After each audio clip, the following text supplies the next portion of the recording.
Bennett. I'm Gavin Ashenden. Same time. That's no good. That's going to cost me some editing time.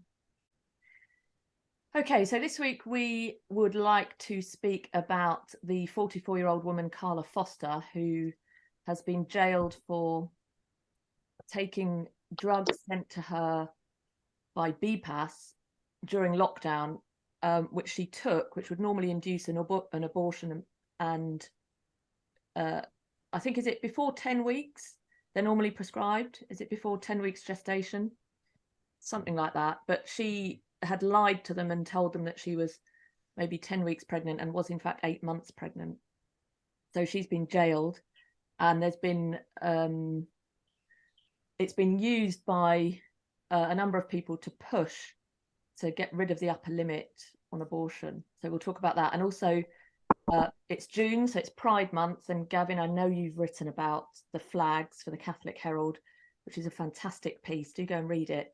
And also we thought we might talk about the stem cell research. So what is it? They've managed to create what they say is a synthetic embryo, but in fact it isn't truly synthetic. So we could talk about the ethics of that. So maybe we'll begin with that, shall we? Gavin, over to you. I know you've done a interview this afternoon on GB News. So why should we be worried about it was rather difficult because I wasn't sure I was on top of the science, but the way the science is being presented meant I didn't really have to be. Essentially, I was talking with the doctor, and he put the journalist right and said, we're not anywhere near creating life, as the headline suggested. What they're trying to do is discover why embryos die. And to do that, they've created, it's not even really a synthetic embryo, but it's but having done that, what they can do is discover why, or what might get in the way of life. But the real issue is that so I've got pigeons doing exciting things outside the door. The real issue is how, given the speed of scientific research, how do the ethical laws that society uses to govern them keep up? And the answer to that is that they can't. And so one of the things I was saying was that it's politicians, not scientists, who frame laws. And the politicians we have at the moment can't tell the difference between a man and a woman. They don't know what a woman is. So the very people who are unable to tell us what a woman is are the people who are going to frame the complicated ethical laws that will govern the way we do scientific research. Well, that's really quite problematic. And then the doctor who was speaking said that actually the good guys, in his view, were the Americans and the Brits who followed the laws. There were lots of people who didn't, and that included the Chinese. And he gave an example of the Chinese having created Siamese twins and reprogrammed their DNA to do something so ethically problematic that even the Chinese put the doctors in prison. Effectively, what we're facing is something that's that AI is presenting us with as well. But AI will get here much, much faster than the capacity to create life. And it is simply, how do we frame ethics to deal with our technological cleverness? And one of the problems we have is that there's been no progress at all on ethics. We don't, even within our own society, agree on Judeo-Christian ethics. Plenty of secularists and humanists would reject Judeo-Christian ethics. If we can't even do it within our own society, how can we do it across the world? How can ethics keep up with science? They can't. We're heading for a dystopia. So it's excellent the scientists, in one sense, are being able to develop their capacity to keep embryos alive, but the implications are really very problematic. It always begins, doesn't it, with an attempt to alleviate suffering, surrogacy, IVF, poor people who can't have children naturally, the infertile. Let's reach out and help them. But it always ends with gay couples having kids that they, simply because they choose to put their sperm somewhere that isn't fertile ground. So it begins with this, isn't it nice, and shouldn't we go on board with it, and ends in this way as we're seeing it. First of all, what ethic is then driving this, if it's not Judeo-Christian ethics, Mark? And also, what would we say in response to those people who say, well, aren't you cruel? Because all we want to do is create embryos to help understand miscarriage and help women who are suffering with miscarriage. And it's all under this narrative of being decent and kind and caring and compassionate. But we know it's wrong. So how can we say that? Yeah, well, it's really difficult, isn't it? It's a difficult thing to even get into because personally, to me, it just seems so obviously wrong on so many levels. And I think Gavin put his finger on it there exactly, that it's if we the more as we increasingly abandon our own ethical principles, and then how do we measure any of these things? To me, it seems to be an increasing commodification of the human person. That seems to be very difficult to avoid.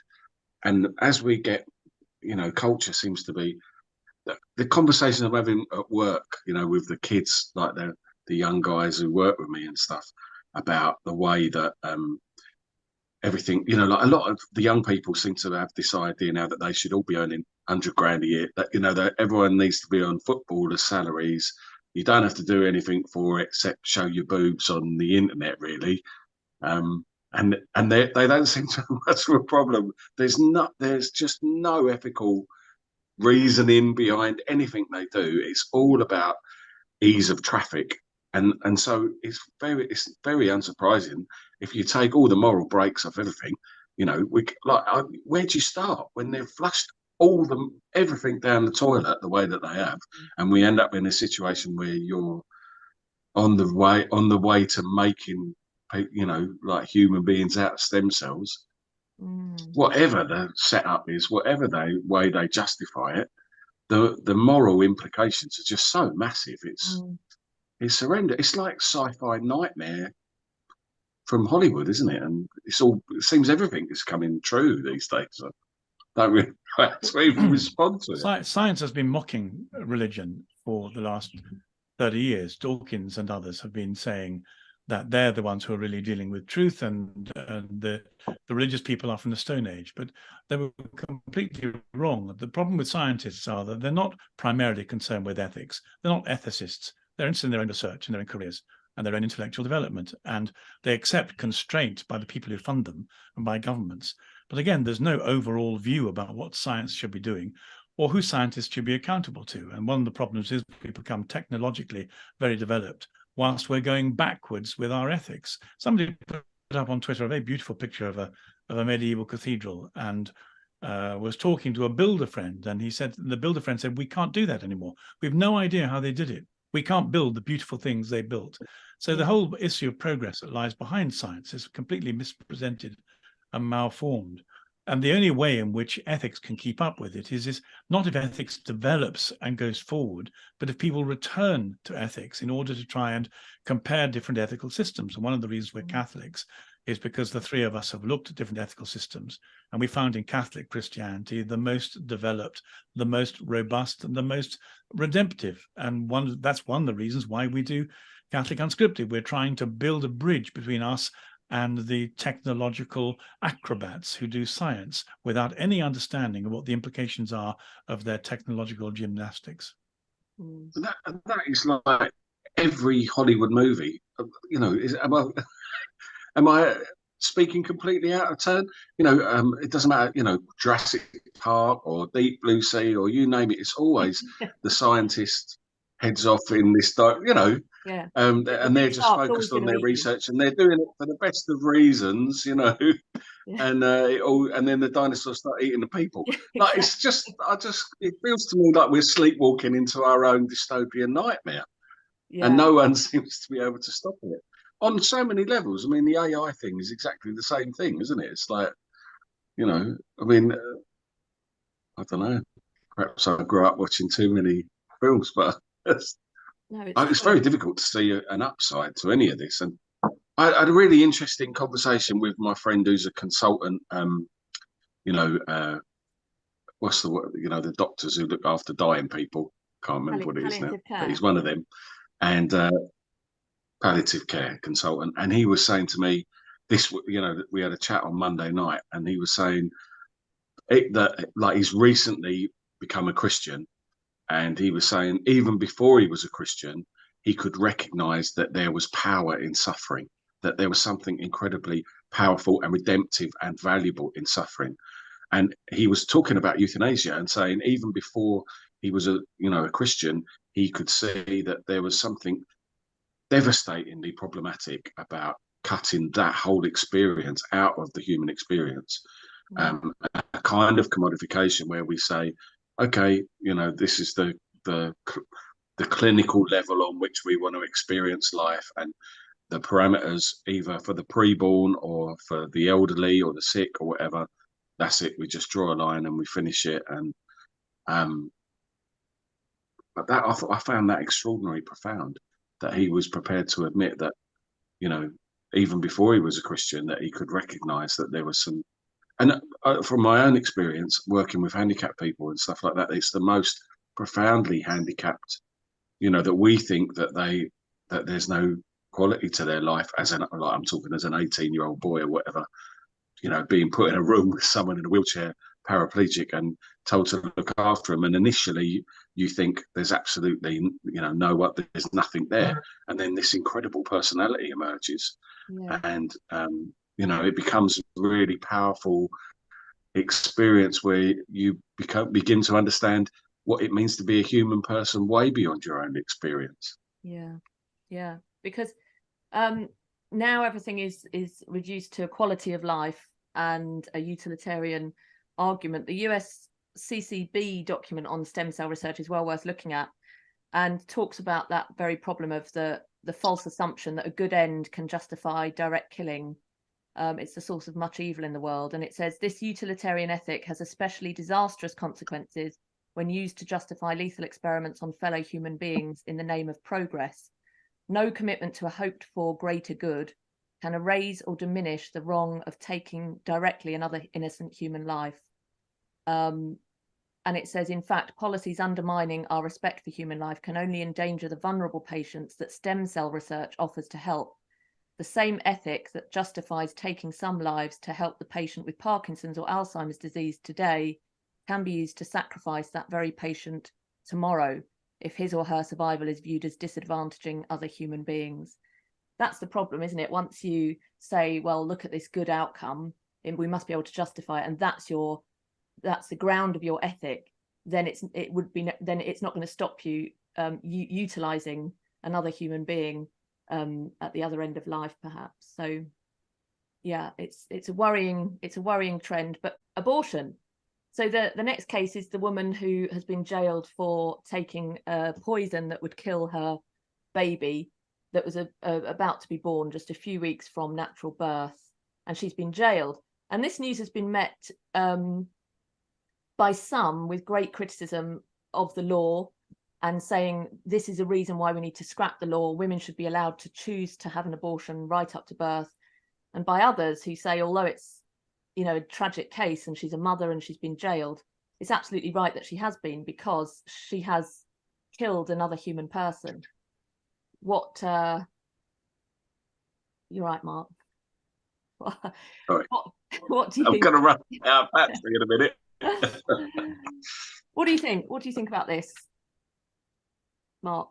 Well, before Gavin gives us the pearls of wisdom, this is just for me. I'm just going to step out of the room because it's just, this is just black and white.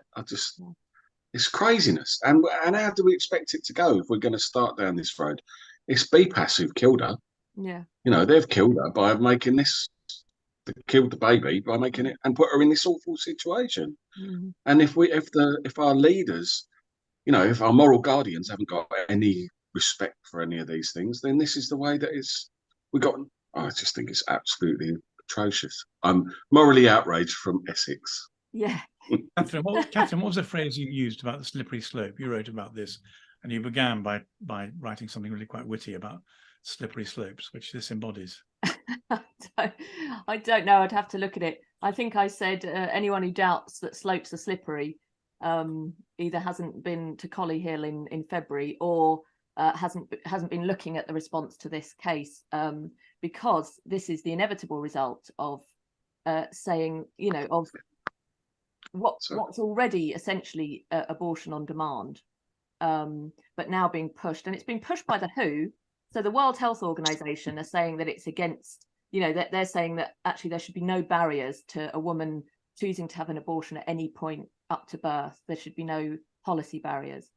And as we record this today on Saturday the 17th, there are BPAS and others, I can't remember, a number of people who are marching at the Royal Courts of Justice demanding that this old law, based on a law 1872, I think, Acts Against the Human Person, that this be overturned so that a woman who did this would no longer be, there'd be no consequences for this. So, like you, Mark, morally outraged from South London. Huh? Yeah. And there's no one online is talking about the children. That's what I can't believe. It's an 8-month-old child who's been poisoned, and it's poisoned in the post. And the government have allowed the medical establishment to send her poison to kill her viable 8-month-old child. And one of the things I think we can take away from this, apart beyond the horror of a mother doing that, and also, I mean, of course, we have to be very sorry for the mother carrying an 8-month-old child who, in her own mind, was sufficiently disturbed that she was willing to continue to try to do away with it. The child must have been kicking and moving, and I mean, it's a terrible situation for both mother and child. The mother has the power because the state sent her poison in the post. But one of the things that we come away from, I think, is every time we have an ethical argument, the progressives say, you shouldn't have any absolute values. Let's build in a whole series of gradated exceptions to it. And then those of us who take a more absolutist stand say, well, if you do that, you will simply destroy the moral framework that is meant to contain us. And the progressives say, no, we're clever enough and wise enough and moderate enough not to do that. That was exactly the argument they used over abortion from the Abortion Act.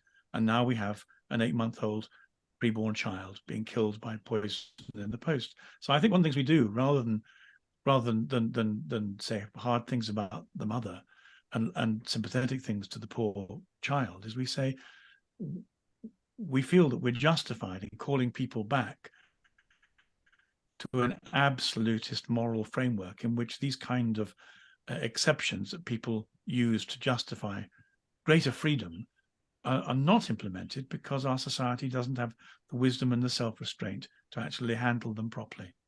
And the same thing is going to happen with euthanasia. That's the fear. Yeah, I think you're absolutely right.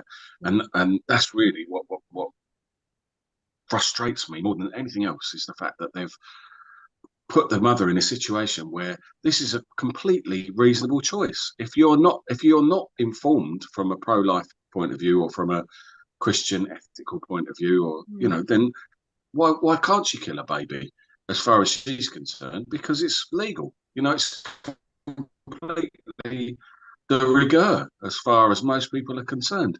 They, you know, and I see this when I do catechesis for young people, young Catholics at 14, 15. And one of the things that I do is do a quiz where I get them to answer some ethical questions. And it's a series of questions. It doesn't start with abortion, but it leads up to a question about abortion. And they all think it's, you know, year after year, you see 95% of the kids, there might be 2 or 3 in the class with a better grasp of it out of 40 or 50 kids.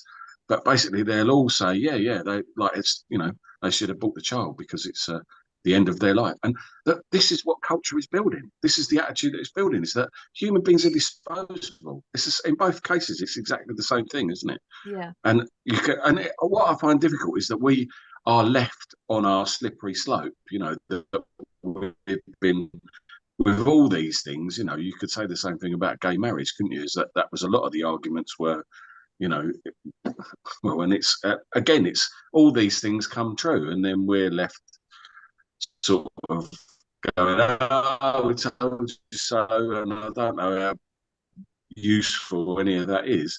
But this is one of my favourite sayings: is burn it all down. You know, it's going to collapse, so let's just let it all burn down, and then we'll rebuild from the ashes, which is what Christendom has done for millennium. Yeah.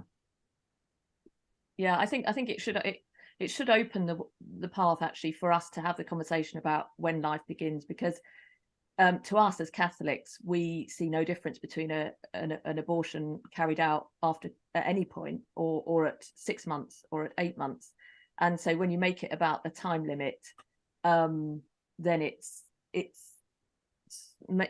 taking away from the absolute point, which is that it's a human person. What is this? Some magical process that happens as the child comes out of the womb that changes it from a clump of cells into a human person? I don't understand how people can't see that if it's a child in the womb, it's a child, And all the other thing in society that I find so strange is the way that if you want the child, then people talk about the child. Oh, it's a baby, and they called it Fred, and there's all this stuff goes on, the tube saying and baby. then, but if they don't want the child, then and I mean, from a philosophical point of view, the first thing you do is depersonalize something if you want to attack it.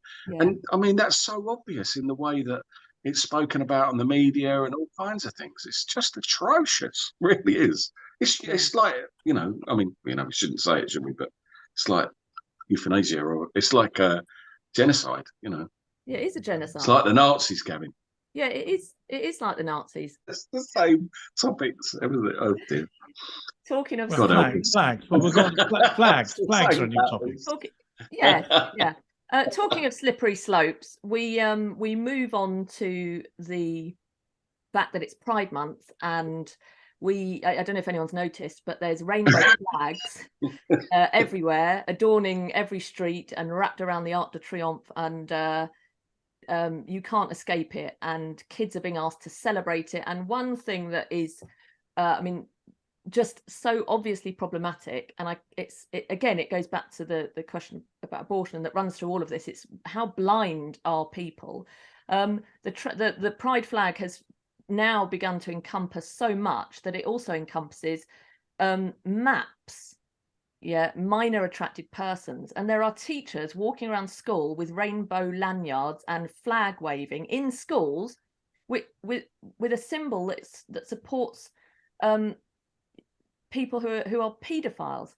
It's staggering that this is happening, and yet it is. And Gavin, you wrote about the erection of the flag, the pride flag, and the pulling down of the national flag, which is an utter disgrace. So tell us more about that. Well, so let's change things, and let's talk about straight people and flags, because we haven't done much of that.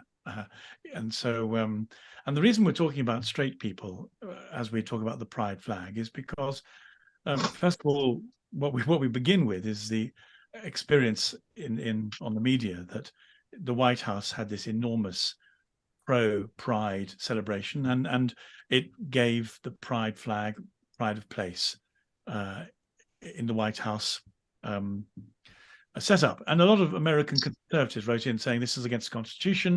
There are rules saying that the Stars and Stripes must take precedence, and then the lawyers say, yeah, well, right on the very top of the building there was a Stars and Stripes, you just can't see it, but technically we kept the rules. But that wasn't the point, of course. The point was that the pride flag was right in your face. And interestingly enough, at this particular event in the White House, there's a trans activist who's quite well known, who had paid for a very expensive pair of breasts, which they then jiggled for the camera in the White House lawn, and it was a bit distasteful, really. But it went round the world because they were very proud of the breast job, and a lot of people said this just isn't what we expected for the White House. And so, we got a problem with the flag being shoved in our face, and we got a problem with these artificial mounds on this man's chest being shoved in our face, and we don't really think either reflect very well on society. So that was quite funny and ridiculous, really. And then the person who was showing off their very expensive boob job had just greeted the president. I mean, it wasn't somebody in the corner; it was someone at the center of the whole thing.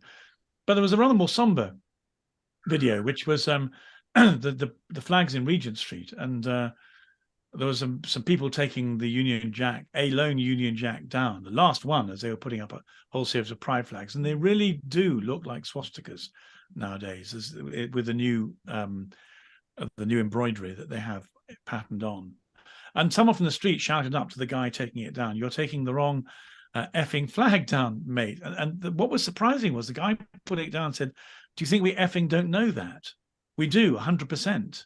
Oh, well, as long as you know, said the poor chap on the street, rather deflated. So here you have two people, ordinary passers-by, really resenting and saying, you're not in our name, but one's just a passerby and the other's an employee. The people in control of society are putting up the flags, and whenever flags get put up, it's a sign there's a power grab going on. Now, the thing that I thought was interesting about this, apart from the fact we're being inundated with flags of the rainbow cult to show they've taken over, is that that they can only happen with a straight majority wanting it to happen. And so if you go back to the idea that the ONS, the Office of National Statistics, put the gay population in Britain and pretty well everywhere in the West about 1.8%. So, then there's arguments, well, people didn't disclose. Okay, double it if you like. It doesn't matter. Double it to 4%. You've still got 96% of the straight people, which is why this is about straight people, saying, yeah, we're really happy with this. We're going to go along with it. And why did they do it? And the answer was because what the gay community was doing was selling the idea that human beings are essentially sexual creatures. We're here for sex. Sex is what defines us. What we want to do with sex goes to the heart of what it is to be a human being. And the problem is it's the straight community that's bought that. And it's essentially hedonism. And it's a failure of the churches to say, no, we're not here for sex. There are all kinds of things that we need, all kinds of parts of our appetite we need to curtail if we're going to live profound lives of integrity. But it struck me that there wasn't much point in trying to argue this, because our society is so addicted to sex now. There's no point in going to people and saying, actually, you're not here just for your sexual attraction. And I thought probably what we ought to try and do is to get people on the pride thing. Because if you just think laterally for a moment, the pandemic that's really striking at the root of our mental illness and our happiness is loneliness. Our cities are full of very lonely people. There's a great sense of isolation has crept in. And one of the most unpleasant aspects of being human being is being proud. Proud people are bullies. Proud people take control. Proud people diminish others. Proud people don't have friends. It's very hard to be part of a community where people are proud of themselves. And essentially, what you can do is make a case for saying that pride is not very nice, and actually it contributes to our pandemic of loneliness and therefore mental illness. And what we should be doing, I think, is saying to our neighbors, you shouldn't like pride. Forget the sex conversation. We can't have that with them. They're all too far gone and brainwashed. But they're not brainwashed about spiritual or ethical morality yet. You say, do you prefer humility or pride? Do you prefer somebody who says, well, actually, I'm graced, I'm lucky, it's not all about me, it's equally about you? Or do you want somebody who pushes themselves? And the answer is that we don't like proud people. And what we should be doing is arguing the toss on the spiritual virtues and saying, actually, humility is by far the better way. And maybe that way we can begin to undermine people's attachment to the whole pride and sex project. Yeah, very good. One of the other things that we could also explore with people is the extent to which religious people have been criticized, Christians have been criticized for indoctrination. So the humanists will say we need to shut all religious schools because they're indoctrinating children, and we're standing up for their rights not to have this nonsense shoved down their throats. The secular society, they've always got campaigns about criticizing religious schools, faith schools. And Ed Fazer said something very interesting the other day about how the Catholic Church recognizes parental rights to such an extent that only maybe under danger of death, immediate death, could somebody override the parental consent to have their child baptized, that under no circumstances could like a kindly grandmother or aunt or uncle concerned about their relative baptize a baby without the parents' knowledge and consent. You just can't do it. We're advised that goes against parental rights. That's the church, and yet we at the same time we have, is it in California, I think it was, laws being put in place that say you can override parental consent, you can allow children to self-ID, you can allow them to opt for puberty blockers, you can give them operations that mutilate them, which cost a pretty penny, and that's okay. And then you think, well, there's a conversation to have.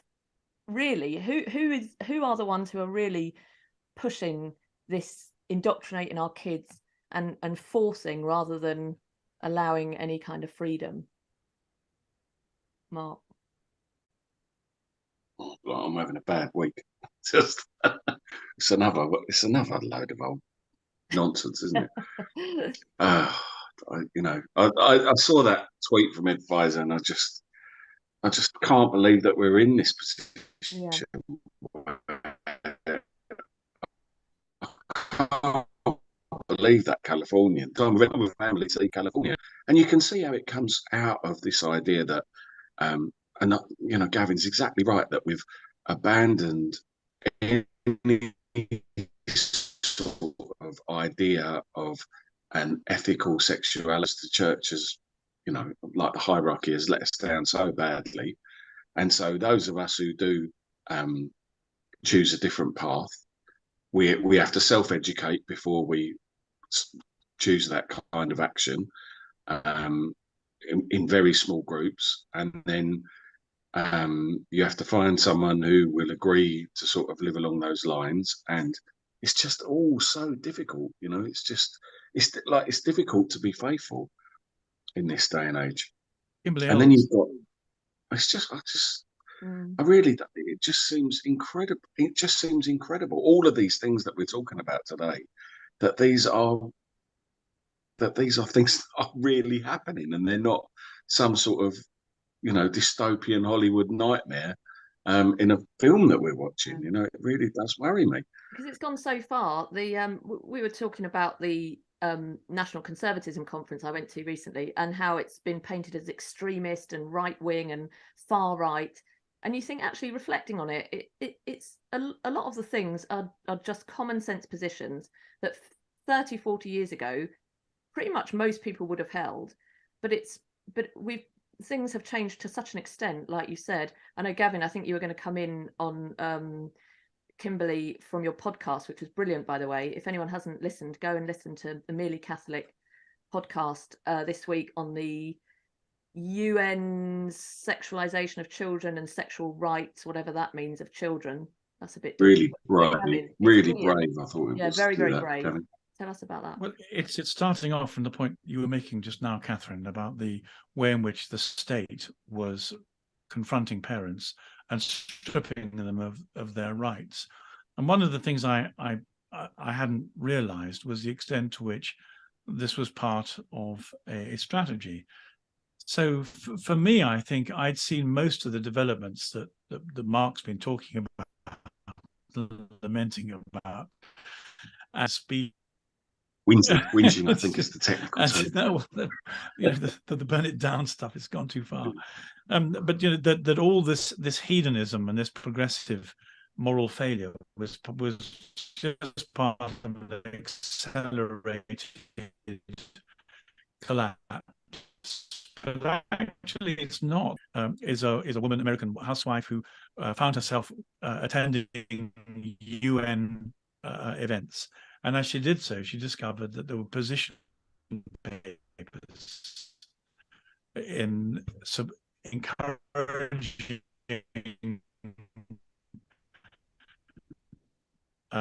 state bodies to defend other bodies to defend sexual rights of children. The idea of children having sexual rights is not something that would occur to me as a parent. If children have any rights, it's not to be sexual. And so she began to explore this, and then joining the dots, she discovered that one of the people pushing this, both in terms of funding and of coherence and political pressure, was Planned Parenthood. And so she suggests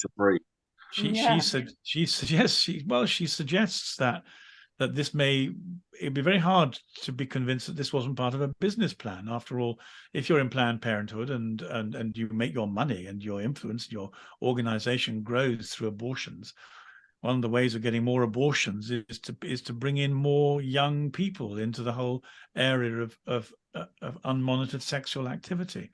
Young people are more careless; they get pregnant. As they get more pregnant, as they get more careless, and they become more sexually active, they get more pregnant, and then you have more abortions. And Planned Parenthood grows stronger. And so, in the most disgusting and distasteful way, this doesn't just appear to be the collapse of society in moral chaos. It's actually being pushed over the cliff by a business plan. And so when one looks at the way when one looks at the way in which the state is setting itself against the parents, there are two reasons for it. One is that this is what socialism set out to do, and Kimberly Els has read more Engels than I have. That's how I came across her. I heard her quoting Engels to another podcast, and I thought, well, I should have read as much Engels as she has, and so I asked her to come and give her the quotes, and she did. And it's perfectly clear right from the very beginning, the socialist project intended to deprive parents of their rights and to replace them by the state. But has done so in a hypersexualized context now, in which Planned Parenthood is providing the fuel for this. And so, well, it's working much better than the previous project, isn't it? Yeah, it is. And one of the things I think. Sorry, Mark, go on. You take well, it. no, that's what I think that's a brilliant point, and it's really interesting the way that communism failed to do exactly that, but through this hypersexualization, it seems to be working, and that it's like they sold the sexualization first. And everyone bought into that hedonistic sort of principle, and now you've said it loads of times. The goal has always been our kids, and why are drag queens? Don't ask why drag queens aren't allowed to come and do story time to our children. Ask why they want to do it in the first place. I just can't believe that people aren't asking these questions and making these connections. It's just extraordinary. But I think it's because it forces them to have to question for their whole ethical system to come tumbling down. And that's too big a cost for them, because unless they believe in absolute values, unless they believe in objective truth, unless they have a faith, and this is the thing. It's a great point. It's very hard to know on what grounds you say that's it. The whole thing comes tumbling down. Which is why I think the key, we can have all these discussions, and we can have all these political conferences, and we can say what policies can we put in place. But at the end of the day, it's not good enough even for Tom Holland and Douglas Murray to go around and say we've got a Judeo-Christian culture that we have to retain and we have to be thankful for. We have to also participate in. It's crucial. It's not enough to say in theory it's good. We have to get back to the practice of our faith. And that's why evangelization is hugely important, and people need to recognize that.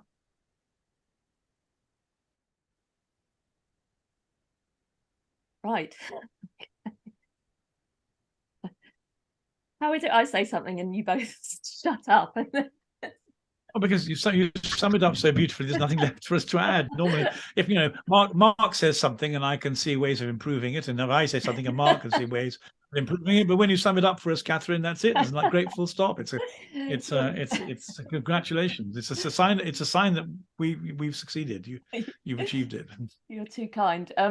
There's so much more we could talk about because it's been a little while since we have met.